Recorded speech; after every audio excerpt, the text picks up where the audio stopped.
Hello everyone, and welcome to Think Outside the Board.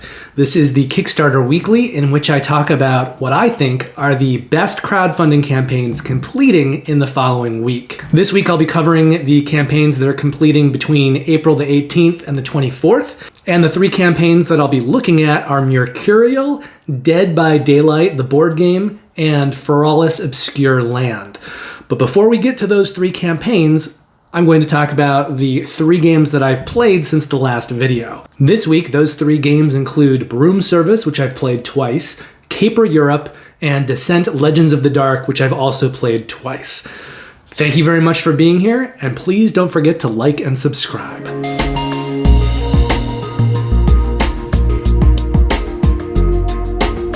So Broom Service is co-designed by Alexander Pfister, who's probably best known for Great Western Trail, Maracaibo. It's based on a previous game called Witch's Brew that he was not involved with. So they redesigned the game, and he came on board as a co-designer. Now, I acquired this game because my fiance Kristen and I are big fans of the Studio Ghibli movies, and this game looks very much kind of like Kiki's Delivery Service, the board game. Players are witches, and they're moving around the board, delivering potions to various towers. Now, I knew the theme was going to be a hit, but I wasn't so sure about the game mechanics. And part of the reason is this is a very early design of Alexander Pfister's, and I'd heard that it was very light. And I knew people who had played the game and sort of given up on it because they thought it was too light. I'd also heard that the front side of the board, because it's a double-sided board, and that's where you start playing the game for the first time. It's sort of the introductory game. And so I'd heard that once you got into the back side of the board, which included the ability to add in 4 more kinds of tiles, the game picked up in complexity and became a pretty good game for players who wanted something more.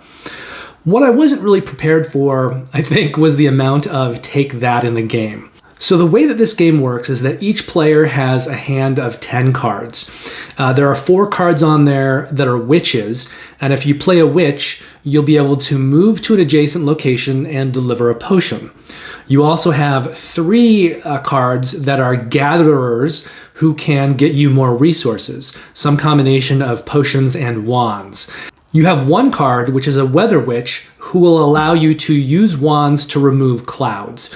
Now, clouds have a different number of lightning bolts on them, and you're collecting those for the end of the game. However many you get will determine how many victory points, but it scales upwards. So I think if you get 7 lightning bolts by the end of the game, you'll get 30 points, and anything beyond that is gravy. And if you get 1 lightning bolt, I believe it's just 1 point. So they scale upwards the more lightning bolts that you have. The 4th kind of card is called a druid, and there are 2 kinds of druids, peak druids and valley druids, and those will allow you to deliver a potion in an area where you already are, but you need to correspond to that card. So if you're in a prairie or a forest area, you can deliver with the valley druid. If you're in a mountain or hill area, you can deliver using the peak druid. So you have those 10 cards. Now, the game is played over 7 rounds, and in any round, you're going to choose 4 of those cards, and then those are the cards you'll be using for that round. Here's where gameplay gets a little bit tricky, because oftentimes you're trying to plan out what you're going to do, and the only card that allows movement are those witches. So you may need to chain together a couple of witches over the round to try to get where you want to go. You may be playing cards that kind of require you having played a card previously to be able to play that other card. Now, all of the cards have 2 versions of an action on them, a stronger version and a lighter action. For the witches, the stronger version includes moving and delivering a potion. The weaker version is just moving, so you don't get to deliver the potion. And here's where the game gets tricky. 1 player will play a card, and they'll have to choose whether they want to do the strong version or the weak version. It's called the brave or the cowardly version of that action. So you'd kind of play the card and say, I am the brave prairie witch. Now, if you're the cowardly witch, you get to do the action immediately, and usually that's the lesser version of the action. If you are the brave version of that card, you don't get to take your turn quite yet. play is going to continue around the table. Now at this point, anyone that has that same card has to play it. They can choose to play the cowardly version, or they can choose to play the brave version. But if they play the brave version, that means that anyone who played before them in that round doesn't get to take the action at all. It cancels out that other player's turn, essentially. And if you have many players around the table, let's say the first person plays brave, then the second person plays brave, so the first person no longer gets to take their turn. But it's not done there. It's going to continue going around the table. So other players, if they also have that card and there are 4 cards in their hand, they have the opportunity to also play brave and then stop anyone before them from being able to take the action. So essentially in a round, whoever takes the brave action last will get to do it. And anyone else who tried to take the brave action is just shit out of luck. That can really affect a lot of things in the game, because sometimes you're playing a card to get resources that you're going to need for a card you intend to play later in the round. And so having those actions taken away from you can create a snowballing effect that just torpedoes your entire round. The way I think to play this game, then, is to play conservatively more often than not. If there's any question, to play the cowardly action. Now, if a player plays the cowardly action, they take their action, nobody else has that card, then the next player will go and they'll have to play a card and they can choose brave or cowardly and it'll go around the table again. Anytime a player plays a brave card and the round completes, they've essentially won a trick. It's kind of a trick-taking game. So they're going to start off the next turn as first player. So what that means is, even though the game purports to be a pick up and deliver game and kind of hand management, the really only important part of the game is choosing your cards for that round and then strategically deciding whether to play bravely or cowardly. And having erred on the side of brave in my first game and doing very poorly as a result, I can tell you that the best strategy, I think, is to defer to playing cowardly. Oftentimes what you'll want to do if you have several cards and you think other players may have those cards that round, you may want to lead with something that has a cowardly action that's not too bad compared to its strong action. And that way, if another player plays the brave card, takes the trick and gets to go next, you will be in a position where they may be playing a card that you really want to play the brave version of. And so you'll get the opportunity to play second or third and possibly steal that action away from the other player and make sure that you're taking the more full version of that action that allows you to do everything that you need to do. So there's a little bit of a puzzle there in terms of the order of cards that get played and how that can be interrupted if players play other cards that you want to play later in the round, earlier in the round, and then you're forced to play them then as well. There's also that whole dynamic with the brave and cowardly actions and players having their actions kind of stolen away from them. Now, this is a game where I think if players go into it thinking, oh, I'm going to plan my turn out this round and then I'm going to execute it perfectly, they're going to be very disappointed, because more often than not, some number of your 4 actions in a round will be sort of sabotaged or taken away from you. That's part of the game. And I think if you know that going in and you're in that kind of a headspace and you're making your decisions knowing that and preparing for that to some degree, you're going to be okay. But if you're going into it thinking, oh, I'm going to play this game where I'm preparing to take these actions and I want everything to work out perfectly, you're going to have a miserable time with this game. Now, my fiancée, Kristen, is not a huge fan of competitive games, especially games with Take That in it. And I think we both knew that this theme was very much going to appeal to her, and it did. But this sort of made her take a step back and say, wait a minute, maybe we shouldn't be selecting games based primarily on theme. Because the Take That element was so strong for her that it made her sort of unable to enjoy the gameplay. And she rated it very low. I rated it a little bit higher, but for me, the game's going to come in around a 6.5. I still do want to play the most complex version of the game, and I think I'll enjoy it a little bit more with more options in the game, more things to do. But that decision-making space needs to be embraced. and I'm able to embrace it, to play the game and have fun with it. But I think if I'm selecting a game, I'm going to pick a different game. I'm going to pick a game that doesn't have that element in it, because while I can hang with it if I have to, I prefer to play something without it. That's just my personal preference. So if you like the way that sounds, if that doesn't bother you, I think your rating of the game may go up a point or two. For me, it's going to sit at a 6.5. I'm looking forward to playing the game a couple more times, and then I'll probably sell it from my collection. I also got to play Caper Europe again. I played it during a birthday trip about a month ago when Kristen and I went to Carmel. Again, this is a two-player game that's head-to-head. There is some take that in it, but the whole structure of the game is that you're competing directly against each other. So it's not really her kind of game. I don't anticipate playing it much with her in the future. I did get to play it with my friend Ethan. I don't think he loved it for other reasons. It plays a lot like a war game. So you're going to have 3 different locations. In this game, it's themed around various locations that each player's team of thieves are trying to steal items from. And there's kind of a tug of war of area control over those 3 locations. Over the course of the game, you'll play thief cards, up to 3 in each of the 3 locations, so a total of 9 thief cards. And then you can play gear cards on top of the thief cards, up to 3 gear cards per thief card. And most of the time, these various cards will be kind of competing in this tug of war of area control.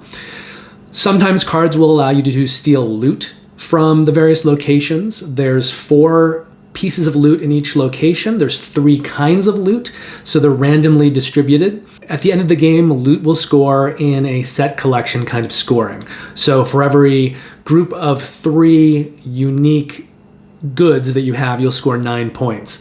I think one will score you 2 points, and maybe a pair will score you 5. So you kind of break it up into sets and score points. You'll also get some points for specific cards, and then other cards will give you points if you played cards of a certain color in that area, or cards of a certain color combined with something else. So at the end of the game, you'll kind of total up all of those things, and there will be a winner between the 2 players. Now, I know there was a version of this game previously just called Caper. That game played up to 4 players. This is a kind of more pared back version just for 2 players head to head. I really like it for what it is. It's a very tight little game. So I mentioned before my friend Ethan didn't totally love it. That may not be quite a fair assessment. What I meant by that is he's not rushing out to get a copy of the game. And I think the reason for that is because it functions much like a war game. There's a game called Blitzkrieg, World War II in 20 minutes. And in that game, you're doing a very similar kind of area control over 5 different locations. There are a lot of light war games that function in the same way. Fort Sumter is another one. So I think a lot of people may already have games like this in their collection, especially lighter types of war games. But this is a game that mechanically functions very similarly. There just are other ways to score points with the cards and the loot. And the production on this is great. All of the components look really good. They're very nicely produced. The art is fantastic. The board is this thin little board that players will play cards on either side of, and the board looks great. Top-notch production all around. Really nice inserts too. So I think it's fantastic. It's very portable. It's a game that you can take with you if you're traveling. Plays in about 20 to 30 minutes. And within that kind of game time, there's lots of really good choices of impact that players can make. So for me, this is definitely a keeper. I'm going to keep it in my collection for a while. I unfortunately won't get to play it with Kristen too much, but I imagine this is something that I'll be able to pull out and teach to other people and play it with them maybe at the beginning or the end of a game night while we're waiting for other people to arrive, or if we're just looking for something to play at the end of a night when we have, half an hour left. It's a tight little game. It plays really, really well, and for me, I'm going to rate this one a 7.5 at this point in time. Now, the third and final game is Descent: Legends of the Dark. I've talked about this one previously in these videos. I'm now, I think, 4 games in to our campaign. We had to restart it after a few games, so there was some repetition of certain missions. I believe the campaign is 16 games, so we have 12 games left to play. My friend Ryan and I are playing it, but we're double-handing it. So we're each playing 2 characters in every scenario. And one of the great things about this game is that you can choose different characters every time you play it. You're not stuck with the same characters for the entire campaign. And that's really neat to me because you can change things up. You can have a different experience when you go in. Maybe one time you play a tank character and someone with a little healing, and then maybe on another playthrough you play the ranger and the cat thief named Chance, who's really cool. You're going to be upgrading equipment as you play through the campaign. You'll be getting more cards that allow you to do more things and give you more abilities.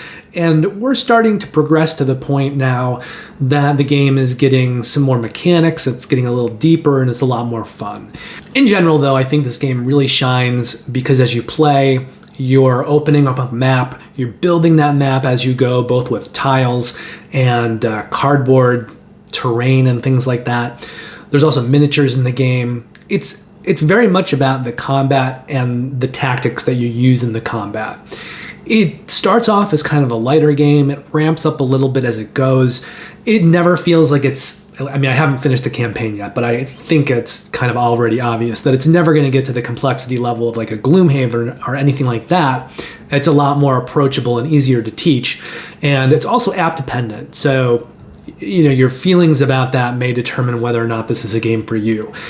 I like the fact that so much is done in-app in terms of the kind of character management and the skills and the equipment that you have access to. Essentially, you're going to be upgrading and getting weapons and things on the app, and then anytime you start a new scenario, you'll be able to kind of choose from things. You'll pull those cards out, you'll put it in your player area, and then you're good to go. And the app will do a lot of the bookkeeping and the behind-the-scenes number crunching during combat. I think there's way too many dialogue screens on the app, and I'm not a huge fan of the writing of those scenes. Feels like it's bordering on the juvenilia that you'll see in certain JRPGs.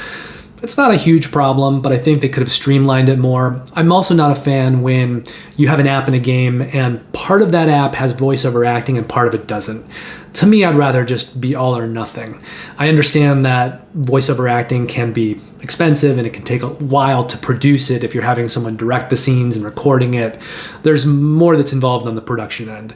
So I do understand why certain companies may want to target certain parts of the dialogue and have those parts have voice acting and then just have the other parts be things that players are reading.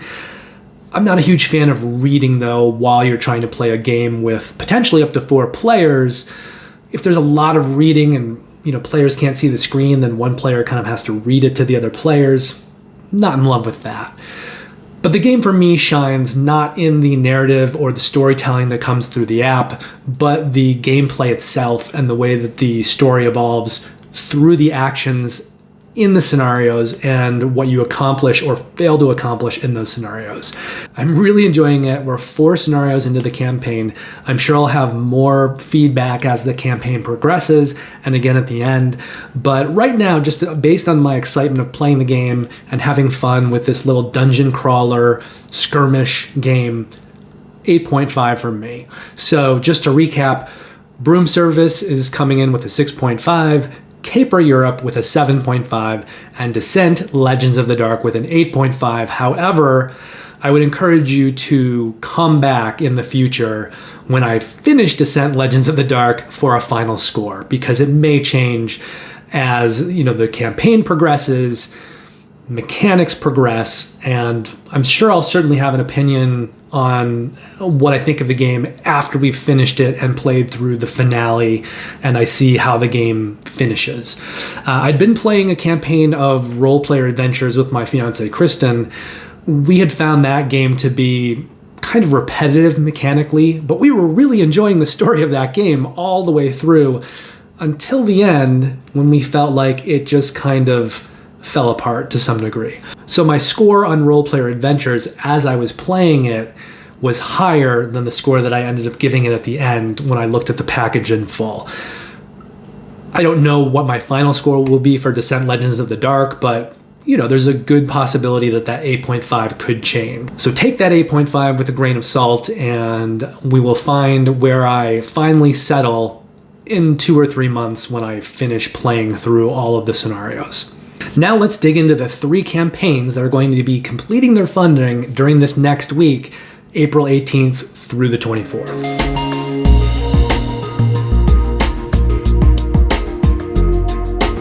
The first of these is a game called Mercurial that had a minimum required funding goal of $18,000.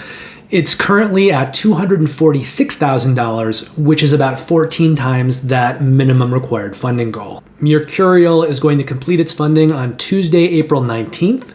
This is a game for 1 to 4 players. It plays in about 40 to 60 minutes.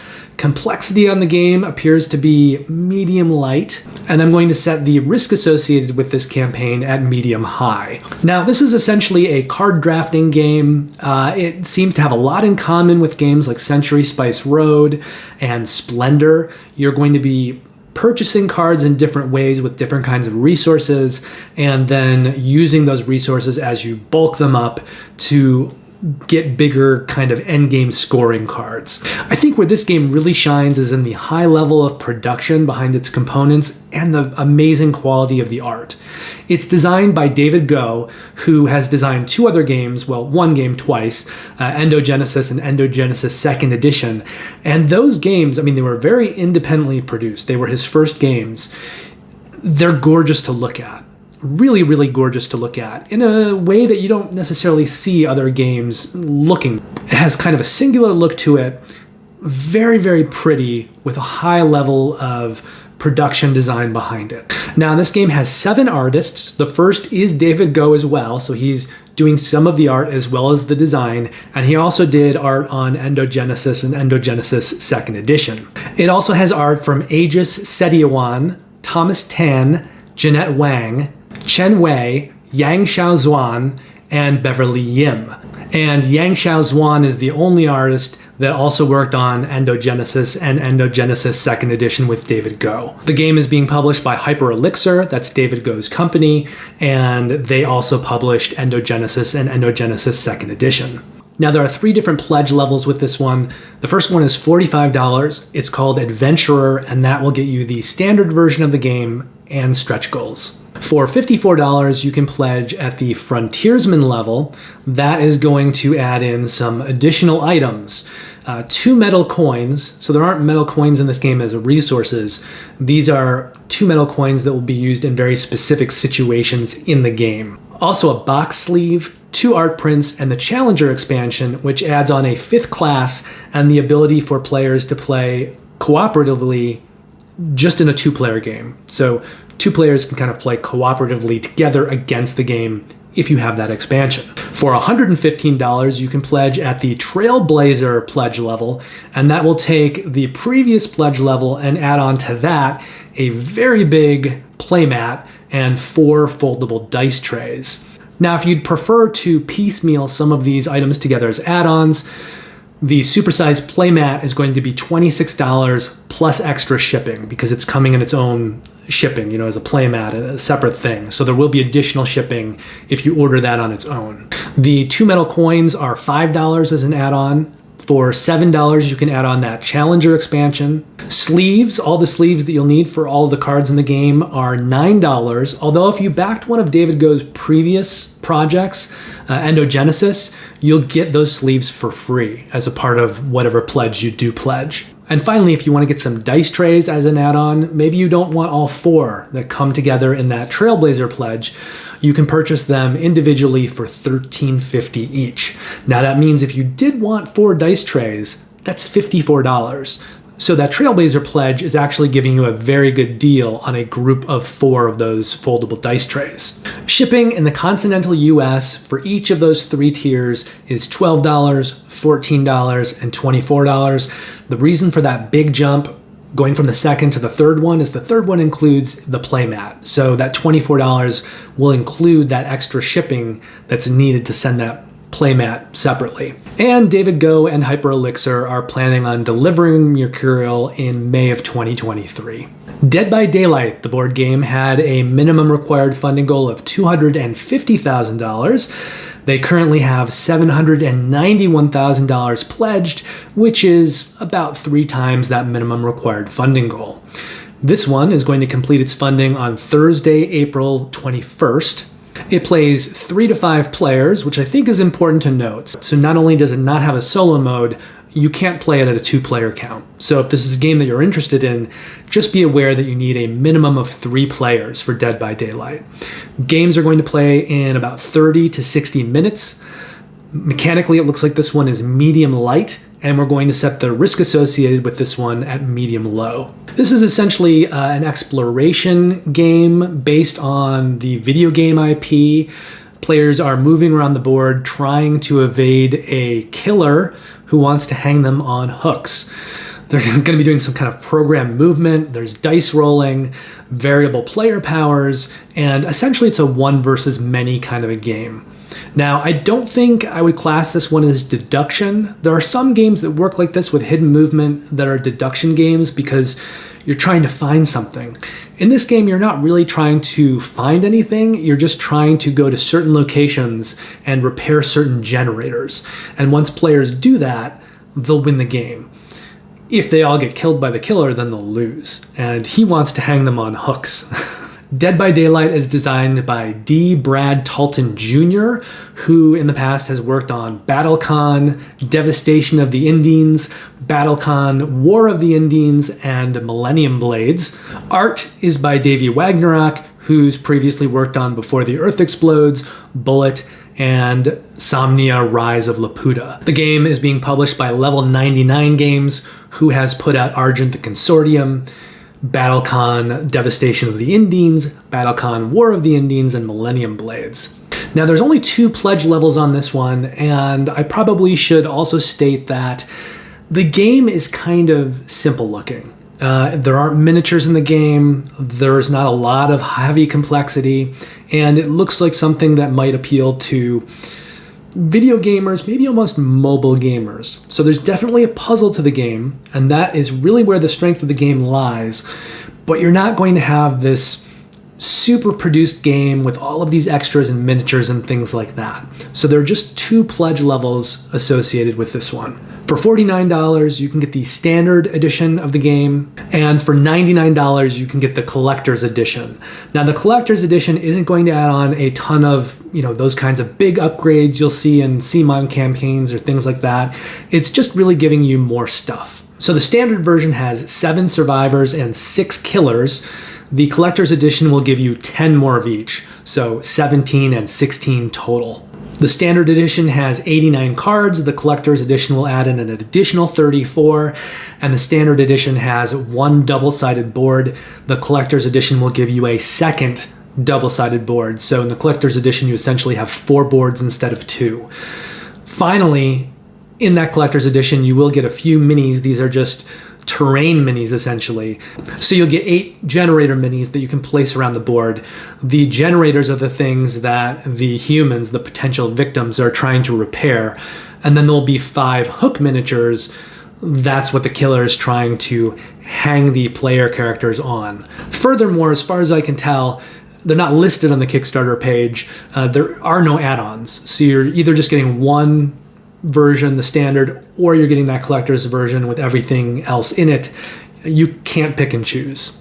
In the continental US, shipping is going to be $16 for the standard version and $24 for the collector's edition.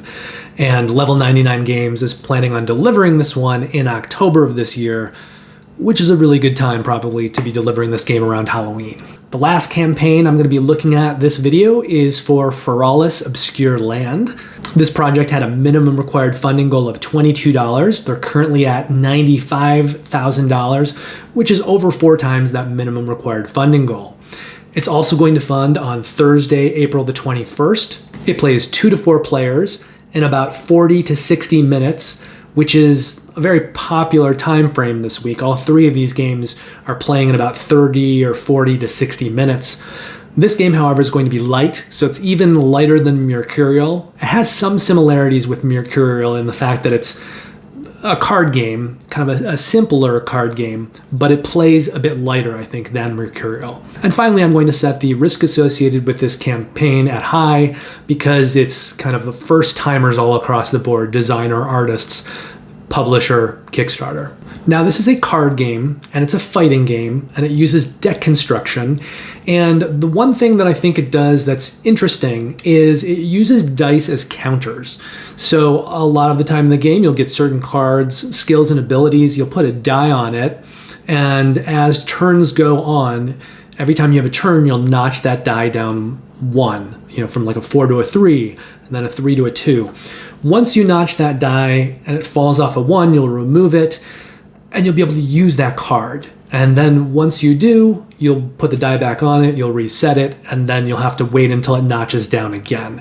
It reminds me a lot of Aeon's End in the way that you have those portals over the cards, and you have to go through a series of turns, reducing the portal before you can use the ability. So it functions a little bit differently, and it feels kind of a piece with the production quality of the cards and the kind of design of the game, which looks really good. I'm impressed with this one, as well as with Mercurial. But at the end of the day, it is still kind of a simple card fighting game where you're going to be using spells to whittle away at the other player's health. There's just this additional mechanic, kind of like Aeon's End, where you have to take multiple turns before you can use some of those abilities. Now, Feralis Obscure Lands is designed by Luca Vincitore, and the 5 artists on this game include Pietro Ballas, David DeBellis, who previously worked on a game called Darkest Doom, which actually just funded last week. And the other 3 artists are Gaia Degel Innocente, Giovanni Lazzari, and Giovanni Panarello. There are 3 different pledge levels for Feralis. The first, the core pledge, is $47. The gameplay all-in is $86, and that's going to add on the Rules of the Peaks expansion pack and the Savage Forest expansion pack.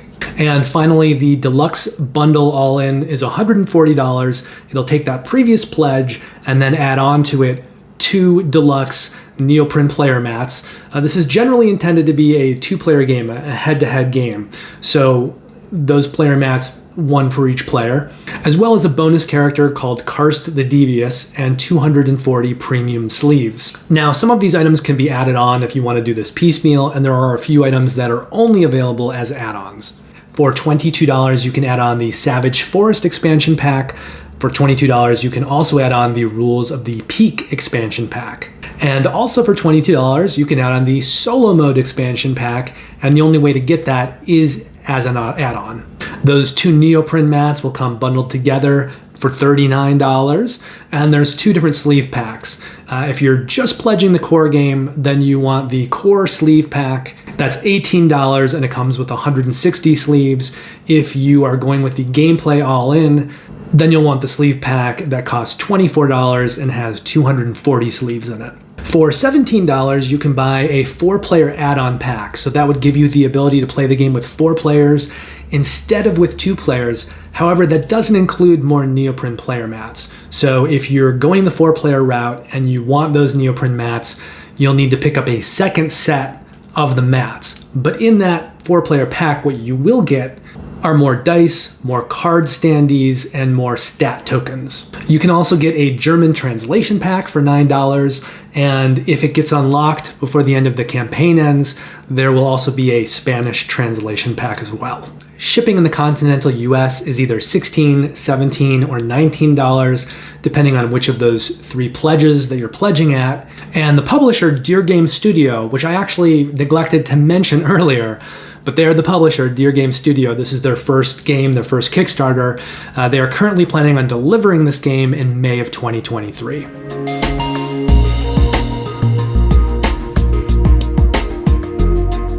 Now, of the games that I talked about last week, the campaigns that were running last week, I pledged 2 of those. The first was Jurassic World, The Legacy of Isla Nublar.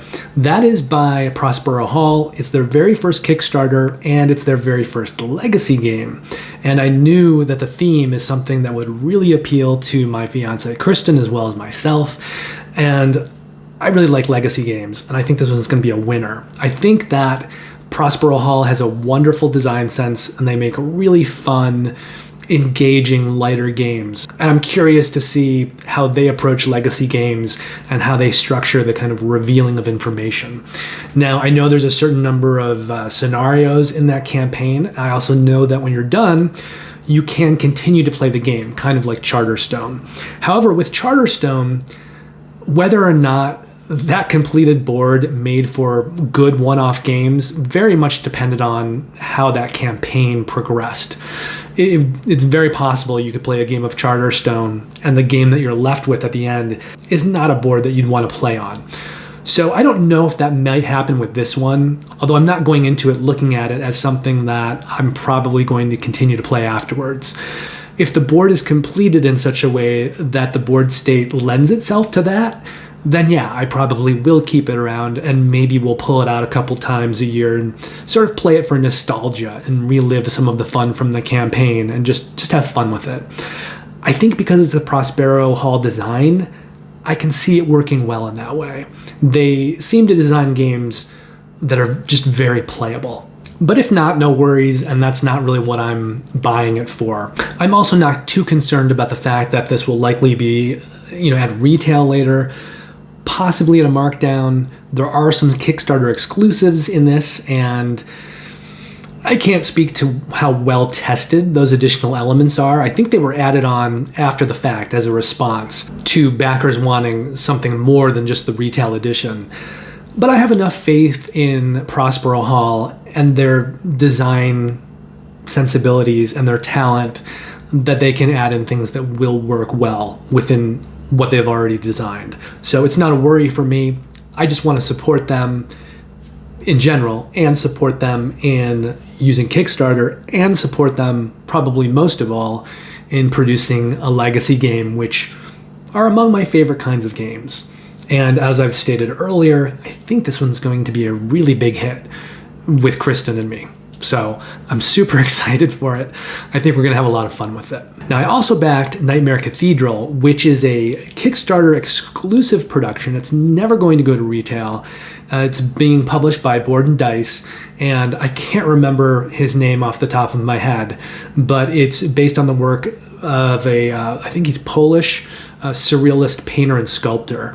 And the miniatures and the art in the game look amazing and very much of his art style, something that you don't always see in games. It's kind of a horror theme to it.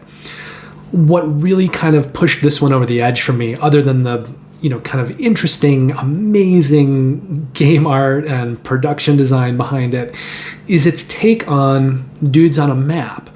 So it's using worker placement in a small area of the board as kind of an action selection mechanism. There's some follow action involved with that for the other players, but the strength of that follow depends on whether or not they're adjacent to the player taking the action. But the different kinds of actions that you can take will do things on the board. Some of that is moving around pieces, engaging in combat, things like that. Now, normally if you play a dudes on a map game, if you go into a new territory and there are units from the game itself, if there's kind of an AI faction, or from the other players, it will trigger combat. That doesn't happen in this game. Multiple units from multiple sides can all move into the same space and coexist there. Combat will not happen until a player takes the action to trigger combat. And then, depending on the strength of that action and how they're using it, they may get to trigger combat in multiple areas around the board. Now, here's where it gets kind of cool and a little bit tricksy, is that they can trigger combat in areas where they are not. So if you're playing a 3-player game, I could choose to trigger a combat between the 2 other players, in which case that combat will probably have negative effects for both of them. I can even trigger a combat in an area where I am, but make other players fight it out. So I like that idea behind the game. I like that different take on combat, and I like the kind of tactical choice that it gives you of being able to plan things and move around and not engage in combat immediately, and then force combat on other people, sometimes to your advantage. You can then swoop in and pick up the pieces after the fact. I like that whole element. The game is also divided into 2 different sections, sort of. And in the first section, you're going to be building up this cathedral with all of these miniature pieces, this huge, creepy looking horror themed cathedral. And then when that is completed, you'll flip over the part of the board that was holding those components, and there's this gaping maw on the board, kind of like an evil mouth to hell. And in the second part of the game, you'll be able to send your units over to that gaping maw, and there'll be an area majority scoring at the end of the game. But I think there's a lot of interesting things going on in this one between the production design of the game and its take on mechanics, specifically within that kind of dudes on a map, area movement, area control genre that feel very unique to this game. It's something that I think I don't have anything else like it in my collection. And it looks so interesting to me, it wouldn't surprise me if I remove other games from my collection, things like Kemet, Cyclades, Inish. I have a feeling that I'm going to like this one more once I get into it and play it. And again, this one was a crowdfunding exclusive. I shouldn't say Kickstarter because it was on GameFound, but it is not going to retail. So if this is something that you think might appeal to you, I would go over to GameFound, see if you can late pledge it. It just completed its funding last week, and if not, maybe you'll be able to get it directly from Board and Dice, but it will not be going to retail.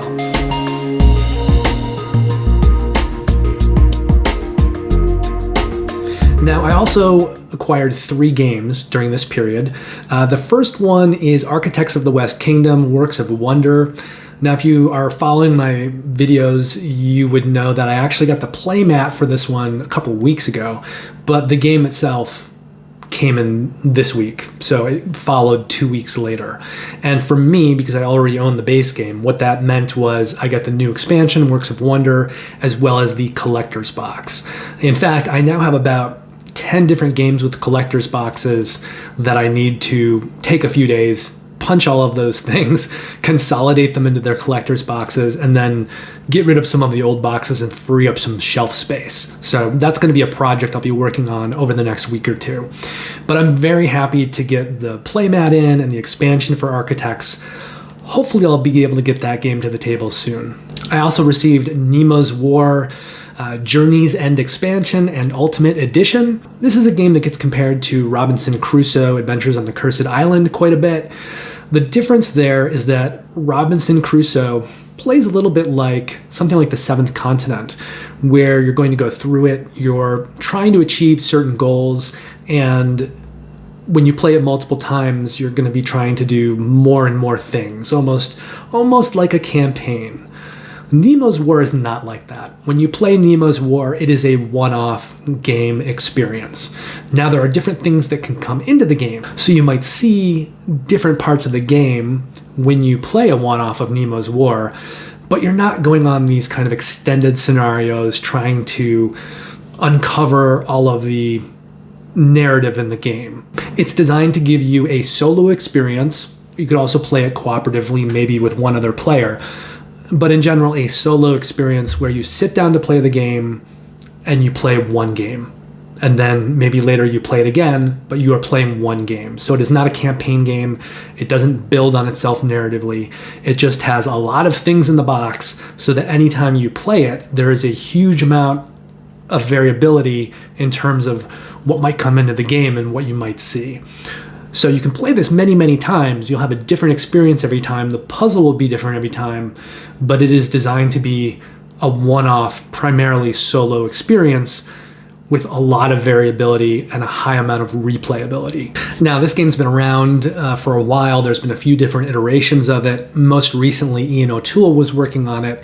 He redid a lot of the art, and he's one of my favorite artists. He works on a lot of the Vital Lacerda games, and certainly his inclusion in the project and his reworking of a lot of the art is something that made this game, jump up on my priority list for acquisition. So I'm very happy to have this one. I'll probably get this one to the table sooner rather than later. And this is the kind of game that eventually, later in the year, when I launch that Twitch channel, this is something that I'll be able to pull out and play whenever I want to do just kind of a one-off solo game and feature it on the channel. Maybe at some weird times when I'm structuring it in around other things. My last acquisition for the period was a Railways of the World Kickstarter expansion campaign. It featured Railways of Sweden and Railways of Australia, which I thought are two very interesting new maps. I definitely want to play a train game in Australia and in Sweden. And I love train games in general, but I think the strength of them are on different maps. And those are two maps that were just instantly compelling to me, and maps that I wanted to bring into my collection. And then they also had this thing designed by David Turksey, maybe with Nick Shaw, who he's been working a lot with lately. I'm not sure, but I know it was Turksey. A deck called Rail Barons of the World. And that is a deck that has a new kind of solo mode, and it can be played across many of the different maps. Now, I love train games. I love Age of Steam. I love Railways of the World. These games are usually designed to work at higher player counts. So to have a system designed by a solo designer, he's not only a solo designer, but he does a lot of solo design, like David Turksey. I was very excited at the fact that now I can play Railways of the World solo. That's, again, something I'm sure I will do on my own late at night, and something I can kind of pop into the eventual Twitch channel and stream it in between other things. But I like train games so much, I'm really excited to have a version of it that I can play solo within one of the better types of these games, Railways of the World, designed by one of the best solo designers out there, in my opinion. So that brings me to the end of this video. Again, thank you very much for spending this time with me. I hope some of the information in this video was specifically helpful to you. I also just finished my Top 100 Most Anticipated Games of 2020 series. That was an 8-video series. I'll link the first video in the description down below, so if you haven't checked out that series yet, you can go down there and look at it. I'll also link the 4th video in the series, because that is where I start talking about my 100 most anticipated games in chunks of 20 games per video. The first 3 videos in this series cover, well, the first video covers my honorable mentions, and the second and third videos cover my most anticipated expansions and redesigns of games that existed previously.